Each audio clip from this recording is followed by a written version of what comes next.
What is up, everyone?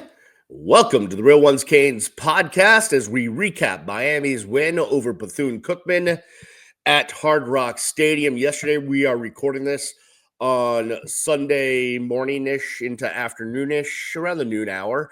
I am joined by Cam Underwood. He's a managing editor at State of the U. Follow him at Underwood Sports. I'm Brian the Beast London. You can follow me at Miami Radio Beast. Go check out all the great work that Cam and his staff do at StateofTheU.com. It's free. It's open 24/7. Go fan with them. Meanwhile, Cam, 45-3. Miami gets it done at Hard Rock yesterday. And you and I were speaking in the press box often. Indeed. Basically, we came down to the conclusion that Miami accomplished what they set out to accomplish, and that's about it. Yeah, pretty much. Go out there, kind of vanilla game plan. You're, way more talented than the opposition. Go out there, be ruthlessly efficient, which Miami was. Starting offense goes 5 for 5 scoring touchdowns through the first half, and then the first drive of the second half. Then you put the backups in, the twos down into the threes even, and get a lot of experience for a lot of guys and get out of there healthy in the fact of no one who played during the game sustained a new injury. Another win to the ledger and move on forward. So just some highlights, I think, from the game, because there were some. Carson Beck started out 15 of 15. Which set a school record for the most consecutive completions to start a game, breaking one set by Vinny Testaverde back in the 80s, which was 14 of 14. Carson Beck continues to impress. But what I wanted to add on to this, and actually if you listen to the post-game presser, I asked this question a couple of times, which is the ability of this wide receiver core and Carson Beck to be on the same page so quickly, despite the fact that Carson didn't really participate in spring, right? And CJ Daniels didn't participate in spring, really. The fact that these guys are kind of humming right now, I like it. I think it's really cool. I don't know how else to sum it up, but I just didn't expect them to be in tuned so early.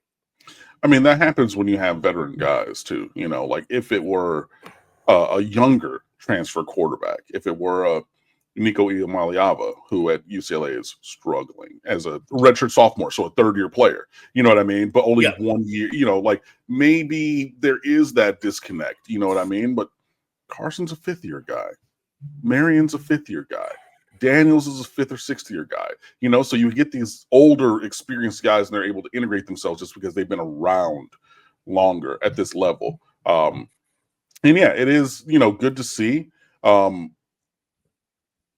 did put the running stats for Carson in the good, the bad, and the ugly, which I write every week at StateofTheU.com.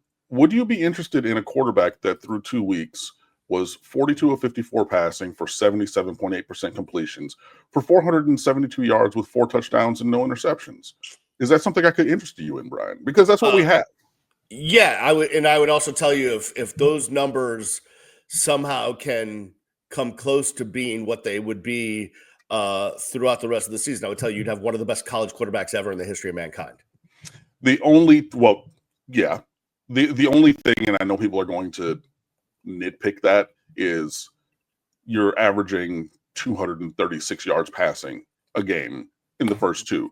Okay. And I get it with Notre Dame and going conservative and, trying to kind of see that game out after we got up a little bit. But I mean, Carson Beck did the numbers that he did, which were 22 of 24 for 226 and 2 touchdowns in, basically a half and a drive. So, I think that we can see crooked numbers in the passing game, like big crooked numbers down the line. But yeah, to your point, it is very, good to see that the passing game is at a decent, if not good, level already here, early in the season. So the Hurricanes ran 60 plays, I think, on offense. I'm pretty no. They ran 66 plays on offense. Correct. Which is a little like normally you see in the 70s usually. But you and I talked about this. And I think a lot of fans didn't quite understand this. Like, this team was not going to go pour 70 on Bethune-Cookman. It just was not going to happen because Mario Cristobal has way too much respect for Bethune-Cookman's coach. They worked together at Oregon. They've known each other for a long time. But also, Mario's just not that guy. Well, he's just not gonna go pound a team for the sake of pounding a team. Right. And I mean, I think that he is the kind of jerk who would do that, but like he has the relationship with Raymond Woody and other guys on that staff, including Miami alum Brandon Washington is their offensive line coach. If you didn't know that, somebody that we were talking about in our offensive line chatter during the game, Brian. But yeah, like Cristobal respects Woody too much, right, to go run it up, and right or wrong or otherwise, but 66 plays is that's just such a low number, and then you're going at a pedestrian tempo because like you don't need to go up tempo, you don't need to push it, and then you allow Bethune to hold the ball for 32 minutes, which is they're clearly going to go at a very slow tempo as well and just try to get out of there, but if you really if they really sought the explosives, if they sought the 2 or 3 play touchdown drives, Miami could have done that. It's just not Mario's mentality, especially with the coaching staff that he respects as people on the other sideline. And so, yeah, it was just all we're going to walk this game down. Let's get out of here. Boom, done. I'm quickly leafing through all of Mario Cristobal's games as the head coach of the University of Miami. I see 1, 2, 3, 4. Hold on. Let's see. I think I only see 4 games in his Miami career where he scored 50 or more points. The most being, I think it was his first game against Bethune-Cookman. They put 70 on Bethune-Cookman. But for the most part, anytime they play a team that's not up to their standards, they'll score in the 40s, maybe 50. Yeah. It's just, he's too conservative and cares too much about, we have to accomplish this, we have to do this to really, pilot on. Right. But also, if you're focused on internal processes and growth, you're playing a lot of young dudes, even early in the game. You know what I mean? Like Marquise Lightfoot started, and I mean, I'm not saying he's a charity case, but like you're playing the 2s up with the 1s. You're playing the 3s up with the 2s the entire game. You're working on foundational, fundamental things. You're getting guys experience, letting them make some plays, get their feet wet, and moving forward. So if you're really looking inward to the process and not outward to the scoreboard, it makes sense. I understand where he's coming from. I'm a jerk. I want more points. I tweeted it during the game. I was like, if you really wanted to nitpick, you wanted to see more real big explosives. I believe I was talking to a friend of mine.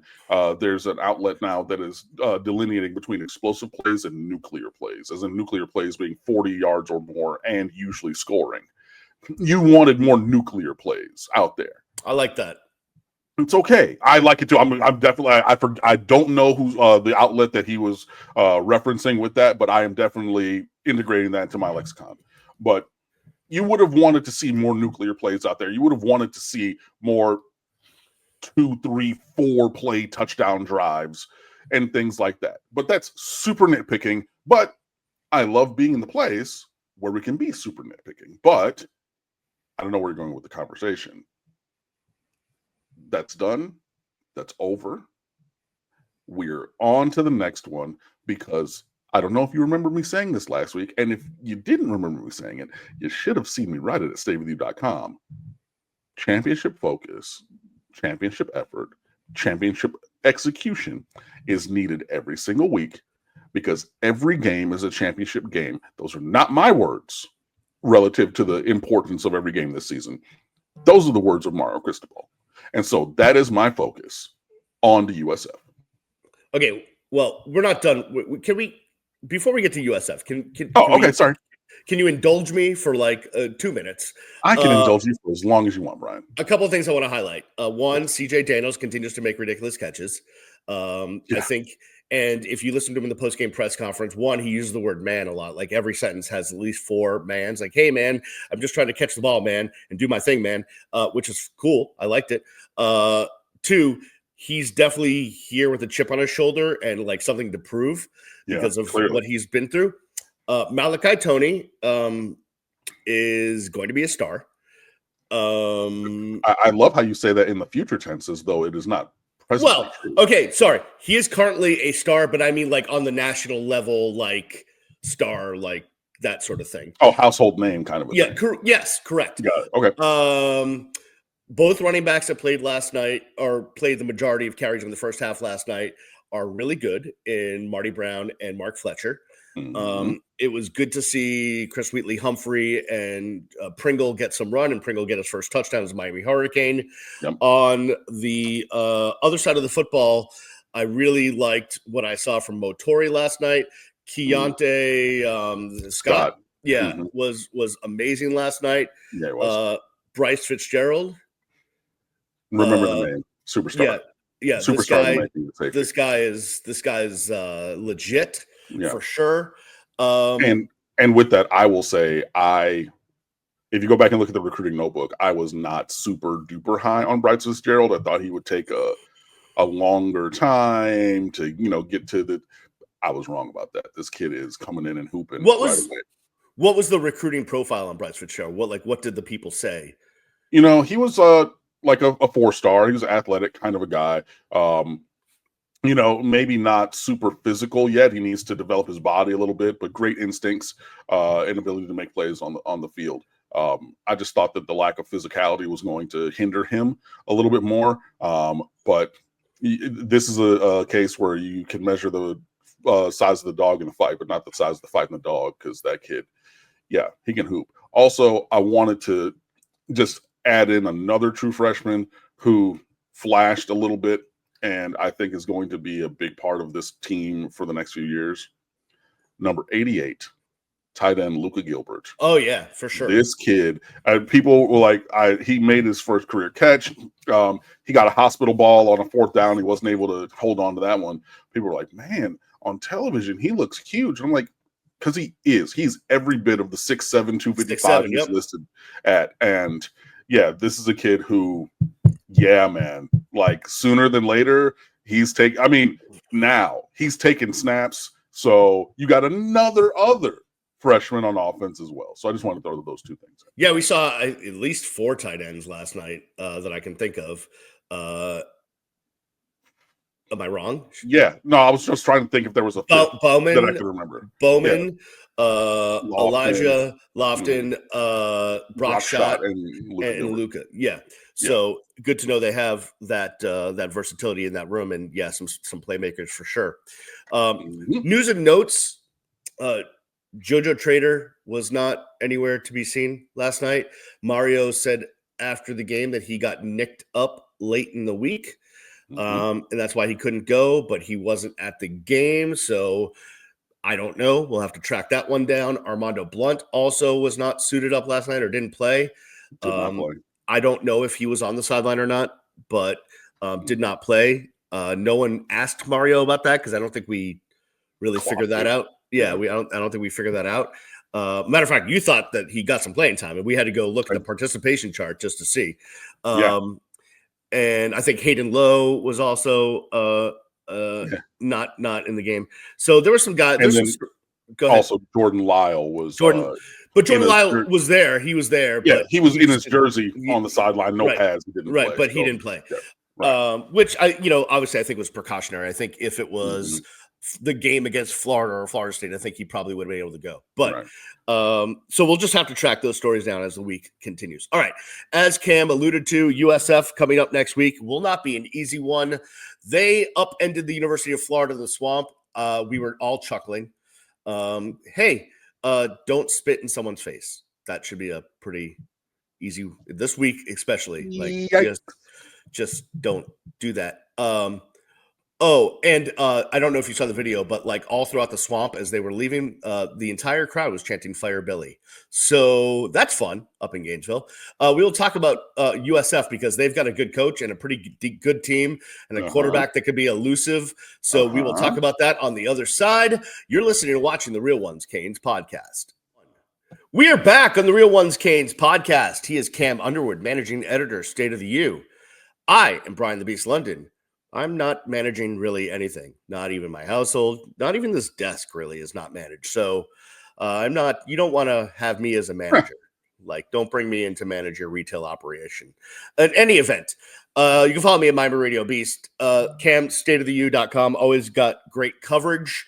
I'm sure your post game is up there. All sorts of stuff is up there. What can the fans look forward to on StateofTheU.com? Yeah, man. So, we have the recap of the game that we do every week. We also have a thing that I stole. You're wearing a hockey t-shirt. I grew up as a Detroit Red Wings fan in the good old Hockey Town, USA.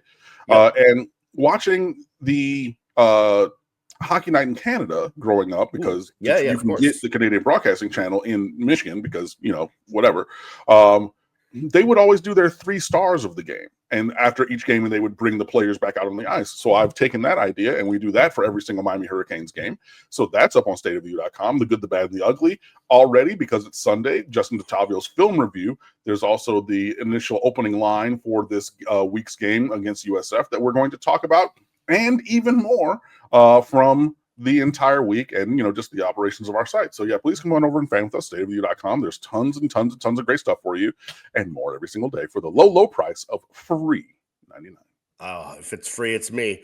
By the way, the 3 stars is a whole NHL-wide thing. They do that at, like, every game. They started it.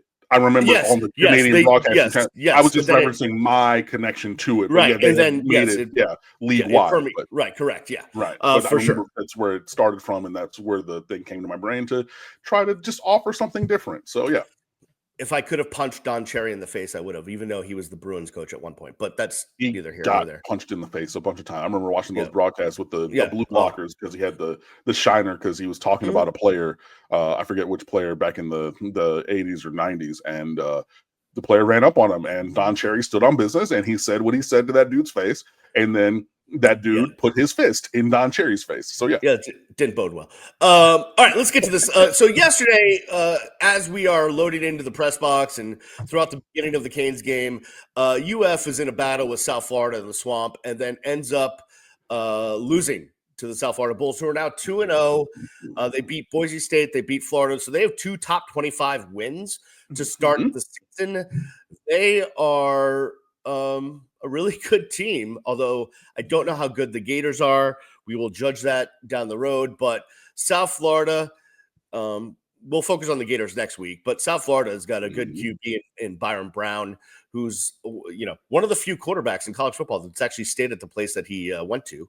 Went 23 of 36 yesterday, 263 yards and a touchdown. But the other thing is he led South Florida in rushing, 17 carries, 66 yards. So he can be a threat both ways. They're a good team, and they're well coached. Alex Golesh is among the better coaches in college football, and I think probably has big things ahead in his career. If he decides to stay at USF, them moving to the Big 12 will probably get him a big payday. If he decides to move to a bigger name school, he'll probably have those opportunities, but he is a great coach. So Miami will have their hands full next week. This is not going to be some kind of gimme at all. Yeah, I think that Golesh is a good coach. I think that he's finally getting guys who have bought into his program there. The thing that's really interesting for me to start out this season is the fact that their defense has been locked down. They are allowing 11.5 points a game. So they gave up 7 to Boise and 16 at Florida. Like, they've gotten 3 fumbles from the opposition. They've forced 6 fumbles and recovered 3 of them from the opposition. They're holding opposing teams under 35% conversions on third down. So they're getting off the field. They're doing, 3.7 yards per rushing attempt is what they're allowing. Like under 5 yards per play total. Like 4.89 is what their defense is allowing.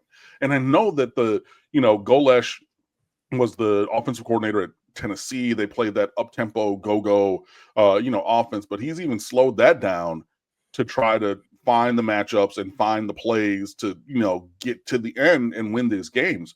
But the defense, is really opening my eyes. They whipped Boise State and Florida up front something fierce. It was ugly. And I never believed this or I never agreed with it, but for Florida people saying that their offensive line was the best in the country with a bullet, like not even in the conversation there was no one else in the conversation with them, to get whooped up front by USF like that, buddy. So that's really where my attention and focus goes. The other thing for me, tossing it back to you, with Byron Brown, it's the fact of having a quarterback that we know will be integrated into the run game. And while that caught us off guard with CJ Carr, that's been an ever-present concern for Miami's defense, is a mobile running quarterback who they intend and design runs for. So I'm interested to see how our defense handles that specifically this week. Yeah, I don't necessarily believe that you can carry over trends from different staffs on a college football team. But there's something about the fact that Miami has had issues with mobile quarterbacks for the entirety of like forever. Yeah. That has me just perplexed. But yes. Maybe Corey Heatherman has the key to solve that issue. We shall see. Hopefully he does. Just a reminder for Canes fans, just to hit you a little bit in the gut. That defense that Cam was talking about has two former Canes on their defensive staff. Kevin Patrick, former University of Miami lineman, is their D-line coach, and DeMarcus Van Dyke is their cornerbacks coach. So a couple of names you may know on their staff. And I saw last night, there was a couple of fun videos you should go seek out if you can. The USF coaches coming out of their coaches box up in the press box area, up in the swamp, basically just yelling and jumping up and down and going nuts in the faces of like UF staffers and everyone else up there, was great. And I caught DeMarcus Van Dyke as being one of those guys. Yep. So that was cool. The other one was the video I alluded to before we took the break, which is an entire Gator crowd going through the concourse, leaving the stadium chanting "Fire Billy." I would go watch those videos multiple times if I were you. I believe I put both of those in my new Sunday Storm Center on StateofTheU.com. I know I at least put the one of the coaches leaving the press box. I clicked on the other one to embed it. I don't know if I actually put it in that piece, but you can go and check that out. Question for you, my good man. Yes. How do you feel about the opening line for this game from FanDuel being 16.5? I saw that you said from DraftKings it was Miami minus 18.5 there. It has come down to 16.5 pretty much across the board with the other ones that have come out. How do you feel about that betting line? I think it's too many points. Why? Because of the aforementioned defense of USF. Okay. I think they're going to keep themselves close in the game. And to me, that is too many points for a team that just beat two top 25 teams. Okay. Maybe I'm wrong. Maybe I'm wrong, but that's how I look at it right now. Okay. No, and that's fine. I asked for your opinion and I appreciate you sharing it. So if you're saying that 16.5 or the other one starting at 18.5, which has already come down by 2 points, is too many points. What do you think in your mind? What would be a fair, reasonable line? 13. Miami minus 13? Yeah. Okay. So not too terrible. I was just interested to see if you were going to say something around 13 or if you're going to say something around like 8.5. No. I mean, the lowest I would have thought it would be like 11. Okay. I don't think it would have been in single digits. Yeah. I mean, that's just my read on it at this point. We're still 6 days away from the game. So, that's my read on it now. Hey, one thing we need to get to before we get out of here, because Doc Hoffman flew into my DMs a huge Canes fan, Doc Hoffman, which is an alias, but we won't give out real names. So flew into my DMs on several different messaging services to ask about the punt return game. So I will throw this on you.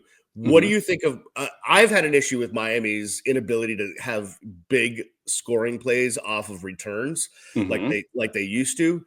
And last night you were pointing out that it seemed like Malachi Toney was maybe too far back on punts that we knew weren't going to make it that far, and then ended up having to field punts on the bounce. So your thoughts on the return game, but also on having a guy that's going to end up being a featured part of your offense as a punt returner? I thought, I did say after the first punt, which did not go very far from Bethune, I said Malachi, or it was after the second punt, so the third punt return. I said, bro, you got to step up 5-10 yards because he's not. I get that you set yourself in the standard position. He's not kicking it anywhere near there. And so we got to, read the field, read the game, step up, talk to coach, and be like, hey, can I, and then go make some shake. There was the first punt return that he had a very short one, but it was like, it was a big Sunday hop that went right to Malachi Toney. And instead of trying to let that trickle down to the one, I was like, go get that and make something happen. And I've seen players take so many of those to the house, whether it's Devin Hester, whether when I worked at Miramar High School, like Ivan Sticks McCartney, a name from years gone by, he loved letting the ball bounce because the defense or the rush team would relax and then take it and then go score. So there was that. But, I just, in terms of this game, I did want to see the positioning of the returner change to take advantage of the shorter punts to try to make something happen.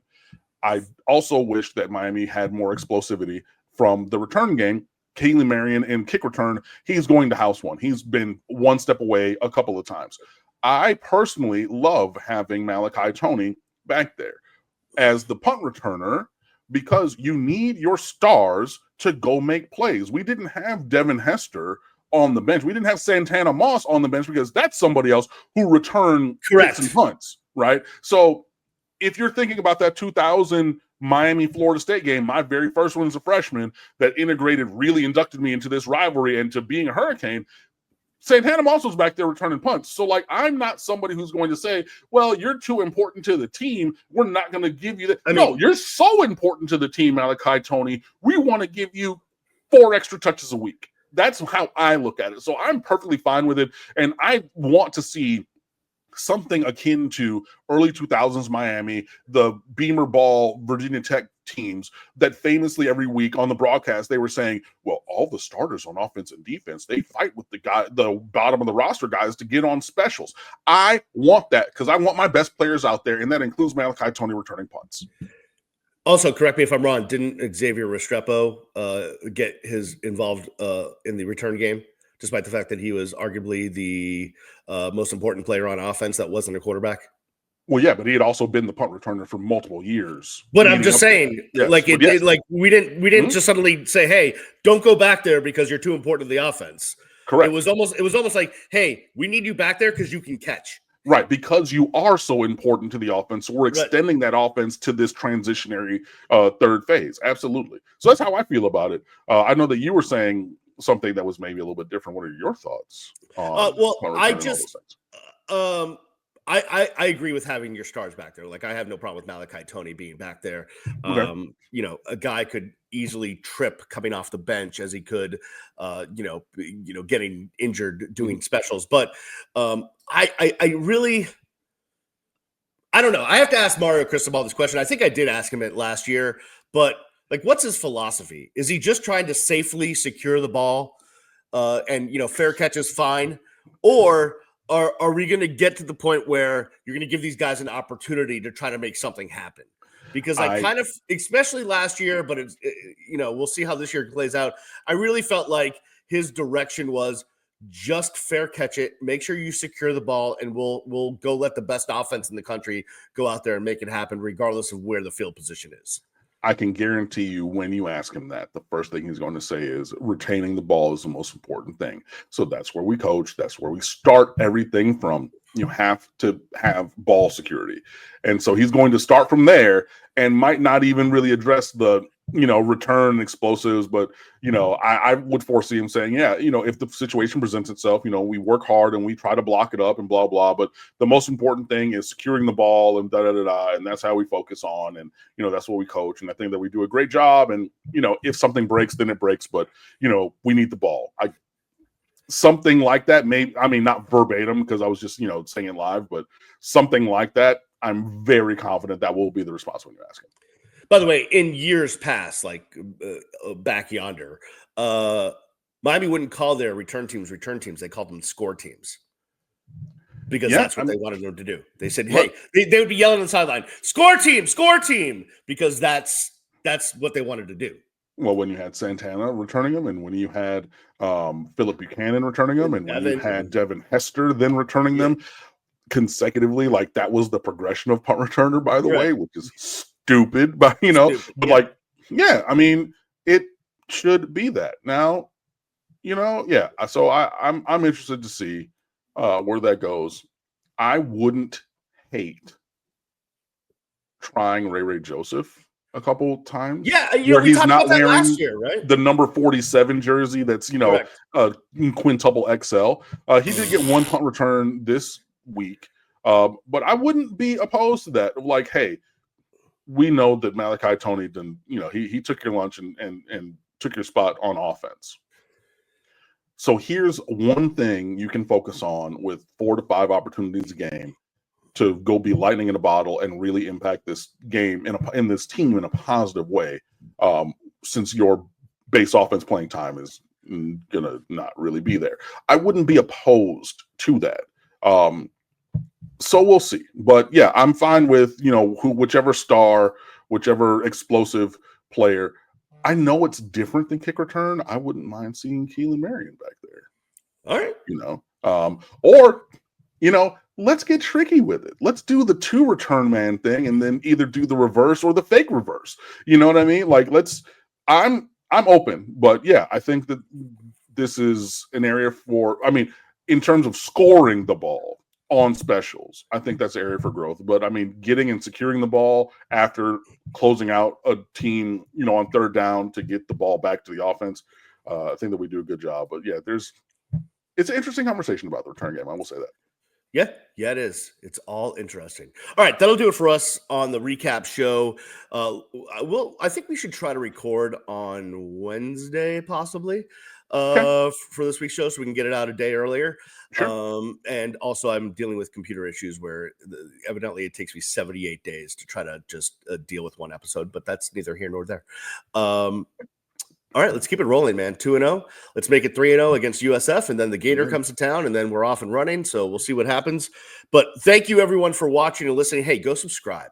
Wherever you're watching this, subscribe. Wherever you're listening to this, subscribe. Come on. If you can hit the share button and tell your friends, that's even better. If you can hit a thumbs up or make a comment, that's even better. And don't forget, without a doubt, right now, as soon as I'm saying this, go log on to StateofTheU.com and go check out all of the great work that Cam and his staff do, because it's amazing and it is free. Cam, I will see you later in the week, my friend. Thank you very much. Absolutely. We will check you next time right here on the Real Ones Canes podcast. Peace.